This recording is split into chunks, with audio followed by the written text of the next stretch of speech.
Cookery சேனலை பார்த்து யார் வேணாலும் சமையல் பண்ணலாம். ஆனா சுவையான சமையல் பண்றது எப்படி?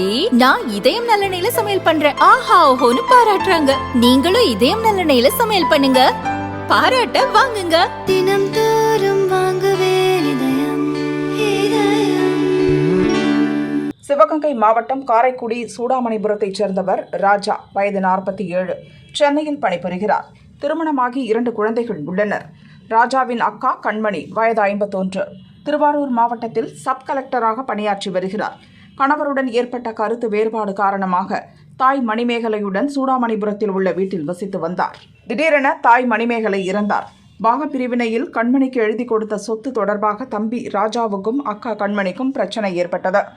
காரைக்குடி வடக்கு காவல் நிலையத்தில் இருவரின் புகாரின் பேரில் விசாரணை நடக்கிறது. இந்நிலையில் ராஜா அக்கா கண்மணியை வீட்டை விட்டு விரட்டினார். மேலும் கண்மணிக்கு சொந்தமான வீட்டுக்கு செல்லும் பாதையை மறித்து சுவர் எழுப்பினார். இதனால் கண்மணி அவரது வீட்டுக்கு செல்ல முடியவில்லை. ஆத்திரமடைந்த கண்மணி ராஜா வீட்டின் 2 கேட்டுகளையும் பூட்டி அவரையும் குடும்பத்தினரையும் சிறை வைத்தார். ராஜா எஸ்பி மற்றும் டிஎஸ்பிக்கு ஆன்லைன் மற்றும் தொலைபேசி மூலம் புகார் அளித்தார். இன்ஸ்பெக்டர் சதீஷ்குமார் உள்ளிட்ட போலீசார் சப் கலெக்டர் கண்மணியிடம் பேச்சுவார்த்தை நடத்தினர். அதற்கு சப் கலெக்டர் கண்மணி, என்னுடைய நகைகள், பொருட்கள் எல்லாம் காணாமல் போய் உள்ளது. இது குறித்து நான் காவல் நிலையத்தில் புகார் அளித்தேன். நடவடிக்கை இல்லை. எனவே கேட்டை திறந்துவிட முடியாது என மறுத்துவிட்டார். அரை மணி நேரத்துக்கும் மேலாக போராடிய போலீசார் செய்வதறியாது திகைத்தனர்.